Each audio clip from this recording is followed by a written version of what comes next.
Hello student, welcome to my study channel শিক্ষা দিশারি। আজ আমরা 12-এর পুষ্টিবিজ্ঞান উৎসেচকের প্রধান বৈশিষ্ট্যগুলো আমরা দেখে নেব। দেখো, আজকের আমাদের উৎসেচক পার্ট 5। উৎসেচকের কি উৎসেচক সম্পর্কে আমরা অনেকটা জেনে নিয়েছি, তো আজকে আমরা জানবো উৎসেচকের বৈশিষ্ট্যগুলো তাহলে কি। দেখো, এক নাম্বার হচ্ছে কি এনজাইম। এনজাইম হলো তো প্রোটিন ধর্মী, তাই অধিক তাপে বিনষ্ট হয়ে যায়। 2 নাম্বার কি আছে, এটি একটি অনুঘটক হিসাবে কাজ করে, তাই বারবার ব্যবহৃত হতে পারে। ঠিক আছে। 3 নাম্বার কি আছে, একটি নির্দিষ্ট এনজাইম কেবলমাত্র একটি নির্দিষ্ট ধরনের পদার্থের উপর কাজ করে, যাকে সাবস্ট্রেট বলা হয়। ঠিক আছে। 4 নাম্বার কি আছে, দেখো এনজাইমগুলি একটি নির্দিষ্ট পিএইচে সবচেয়ে ভালো কাজ করে, তাকে অপটিমাম পিএইচ বলা হয়। তাহলে যে পিএইচে সব থেকে ভালো কাজ করে তাকেই বলা হচ্ছে অপটিমাম পিএইচ। তারপর 5 নাম্বার কি আছে, এটি শুধুমাত্র রাসায়নিক বিক্রিয়ার হারকে প্রভাবিত করে বা ত্বরান্বিত করে। 6 নাম্বার কি আছে, এনজাইমগুলি একটি নির্দিষ্ট তাপমাত্রায় ভালো কাজ করে, 37 থেকে 40 ডিগ্রি সেলসিয়াস। তাহলে এনজাইমগুলি কোন তাপমাত্রায় সব থেকে ভালো কাজ করে? 37 থেকে 40 ডিগ্রি সেলসিয়াস টেম্পারেচারে। ঠিক আছে, এটা মনে রাখবে। তারপর হচ্ছে এনজাইমের সক্রিয়তা অণুর একটি নির্দিষ্ট অংশে সীমিত থাকে, যেটাকে বলা হচ্ছে ক্রিয়াকেন্দ্র। ঠিক আছে, তাহলে এই গেল উৎসেচকের প্রধান বৈশিষ্ট্য। এরপর দেখব উৎসেচকের সক্রিয়তার প্রভাব বিস্তারকারী কিছু কারণসমূহ। ঠিক আছে, দেখো কয়েকটা কারণ আমরা একটু দেখে নিই। 1 নাম্বার কি আছে, সাবস্ট্রেট ঘনত্বের প্রভাব। একটি নির্দিষ্ট সময়ের মধ্যে এনজাইমের সক্রিয়তা যৌগের গাঢ়ত্ব বা ঘনত্বের সমানুপাতিক, কিন্তু একটি নির্দিষ্ট মাত্রা পর্যন্ত সাবস্ট্রেটের ঘনত্ব এনজাইমের সক্রিয়তা বৃদ্ধি করায়, তবে অত্যধিক সাবস্ট্রেট ঘনত্ব এনজাইমের বিক্রিয়া হার অপরিবর্তিত রাখে বা হ্রাস করায়। এই সাবস্ট্রেট ঘনত্বের প্রভাব হলো কনসেন্ট্রেশন অফ সাবস্ট্রেট। এরপর দেখো এনজাইমের ঘনত্ব, কনসেন্ট্রেশন অফ এনজাইম। এনজাইমের ঘনত্ব বৃদ্ধির সঙ্গে সঙ্গে এনজাইমের সক্রিয়তাও বৃদ্ধি পায়। 3 নাম্বার কি আছে, দেখো বিক্রিয়ালব্ধ পদার্থের ঘনত্ব। বিক্রিয়ালব্ধ পদার্থের ঘনত্ব বৃদ্ধিতে এনজাইমের সক্রিয়তা হ্রাস পেতে দেখা দেয়। 4 নাম্বার কি আছে, দেখো সাবস্ট্রেট স্পেসিফিসিটি বা সাপেক্ষতা। একটি নির্দিষ্ট এনজাইম একটি নির্দিষ্ট সাবস্ট্রেটের উপর ক্রিয়া করতে পারে, এটি হলো এনজাইমের একটি বিশেষ ধর্ম। লিপিড বিশ্লিষ্টকারী এনজাইম কখনো প্রোটিনের উপর ক্রিয়া করে না। ঠিক আছে, তাহলে একটা নির্দিষ্ট এনজাইম কিন্তু একটা নির্দিষ্ট সাবস্ট্রেটের উপরই কাজ করবে, অন্য কোনো সাবস্ট্রেটের উপর কাজ করবে না। যেমন ধরো, যদি আমি ধরি পেপসিন উৎসেচক। পেপসিন একটা প্রোটিন পরিপাককারী উৎসেচক, যেটা তোমরা পরে পাবে। তো প্রোটিন পরিপাককারী উৎসেচক হলো পেপসিন। এটা কিন্তু শুধু প্রোটিনের উপরই কাজ করবে, অন্য যদি আমি ফ্যাট দিই বা শর্করা জাতীয় কোনো খাবার দিই, তাহলে কিন্তু এই পেপসিন উৎসেচক কাজ করবে না। বোঝা গেল? যেমন এখানে আছে লিপিড বিশ্লিষ্টকারী এনজাইম কখনো প্রোটিনের ওপর ক্রিয়া করবে না, সেরকম প্রোটিন বিশ্লিষ্টকারী উৎসেচকও কিন্তু লিপিডের ওপর ক্রিয়া করবে না। ঠিক আছে। তারপর হচ্ছে তাপমাত্রার প্রভাব। দেখো, একটি নির্দিষ্ট উষ্ণতায় এনজাইমগুলি সর্বোত্তমভাবে কাজ করে, একে অনুকূল উষ্ণতা বা অপটিমাম টেম্পারেচার বলা হয়। ঠিক আছে। প্রাণীজ এনজাইমের অনুকূল উষ্ণতা 37 থেকে 40 ডিগ্রি সেলসিয়াসের মধ্যে থাকে। এর ঊর্ধ্বের উষ্ণতার এনজাইমের সক্রিয়তা বিনষ্ট হয়। তাহলে 37 ডিগ্রি থেকে 40 ডিগ্রি সেলসিয়াস টেম্পারেচারে থাকে হচ্ছে এই এনজাইমটা সব থেকে ভালো কাজ করে। এরপর দেখব অনুকূল পিএইচের প্রভাব।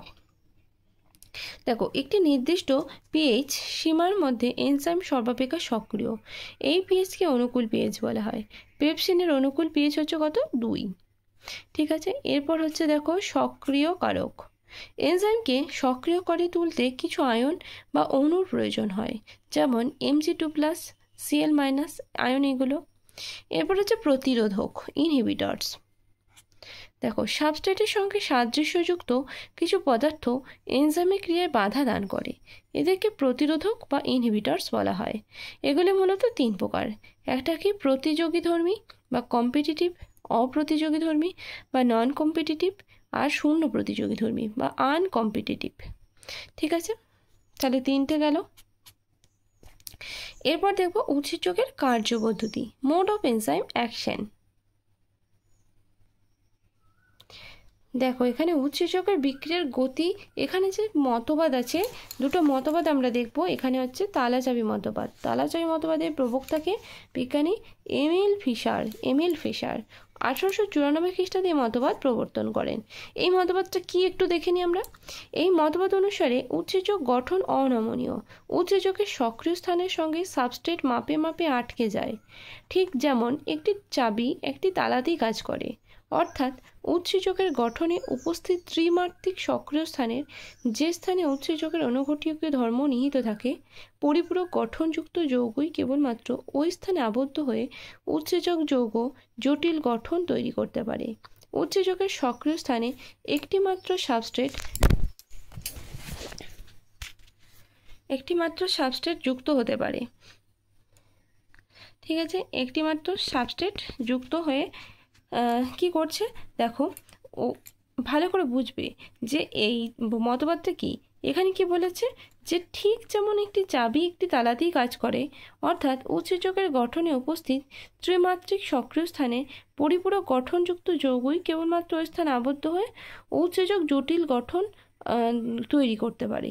উৎসেচকের সক্রিয় স্থানে একটি সাবস্ট্রেট যুক্ত হতে পারে, অন্য সাবস্ট্রেট যুক্ত হতে পারে না, কারণ উৎসেচকের সক্রিয় স্থান পরিবর্তিত হয় না। এই মতবাদ উৎসেচকের বিক্রিয়া অনেক ঘটনা ব্যাখ্যা করতে পারে না, যেমন অ্যালোস্টেরিজম। ঠিক আছে, এই ছবিটা দেখো, তাহলে তোমরা একটু বুঝতে পারবে ভালো। এটা ধরো আমাদের একটা উৎসেচক লগ, একটা সাবস্ট্রেট যৌগ হিসেবে ধরা হয়েছে। ঠিক আছে, এই যে সক্রিয় অঞ্চল, এই দেখো মাঝখানে যে চাবি, যেমন এরকম চাবির দেখবে লগগুলো যেরকম হয় খাঁজকাটা সেরকম টাইপের করা আছে, যেটা সক্রিয় অঞ্চল। আর এটা হলো সাবস্ট্রেট কি, যেটা দেখো ঠিক এই খাপেতেই বসে যাচ্ছে, যেন একে অপরের জন্যই তৈরি হয়েছে, মেড ফর ইচ আদার। এ যেমন ধরো এই গ্যাপটার মধ্যে যখন এই সাবস্ট্রেট কিটা চলে এলো, তখন কি হলো, এটা পূর্ণ হয়ে গেল। দেখো ঠিকঠাক গ্যাপে গ্যাপে বসে গেছে, তাই না? তাহলে এখানে লক অ্যান্ড কি এর মতো একটা এখানে দেখা গেল। এখানে বিক্রিয়ালব্ধ পদার্থ কি, এই যে এটাকে যদি আমি ভাঙি তাহলে এটা হলো পদার্থ, এই দুটো বিক্রিয়ালব্ধ পদার্থ। এই দুটো যখন এর মধ্যে চলে আসছে, তখন সেটা উৎসেচকের মধ্যে দেখো ই প্লাস পি, ই প্লাস এস ছিল, তারপর ইএস হলো উৎসেচক সাবস্ট্রেট যৌগ, তারপর হলো ই প্লাস পি। বোঝা গেল? তাহলে এই ছবিটা দেখলে তোমরা বুঝতে পারলে। এরপর দেখবে প্রণোদিত যোগ্য মতবাদ বা ইনডিউসড ফিট থিওরি। এটা কার প্রবক্তা করেছিলেন কে? ড্যানিয়েল কোজল্যান্ড 1958 খ্রিস্টাব্দে এই মতবাদ প্রবর্তন করেন। ঠিক আছে, এই মতবাদটা একটু দেখে নিই। এই মতবাদ অনুসারে উৎসেচকের সক্রিয় স্থান নমনীয় এবং পরিবর্তনযোগ্য। সাবস্ট্রেটের গঠন অনুযায়ী উৎসেচকের সক্রিয় স্থান পরিবর্তিত হতে পারে। এই পরিবর্তিত সক্রিয় স্থান সাবস্ট্রেটের সঙ্গে মানানসই। কোজল্যান্ডের বক্তব্য অনুযায়ী সক্রিয় স্থানের দুটি অংশ থাকে, বাট্রেসিং গ্রুপ আর হচ্ছে ক্যাটালাইটিক গ্রুপ।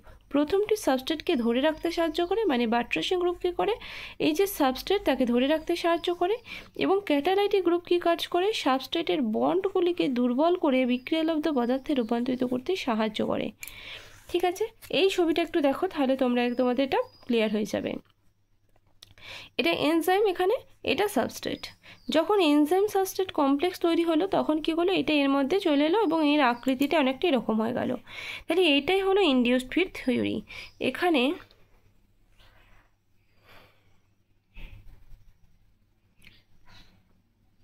আচ্ছা, ইনডিউসড ফিট থিওরিটা তাহলে বোঝা গেল।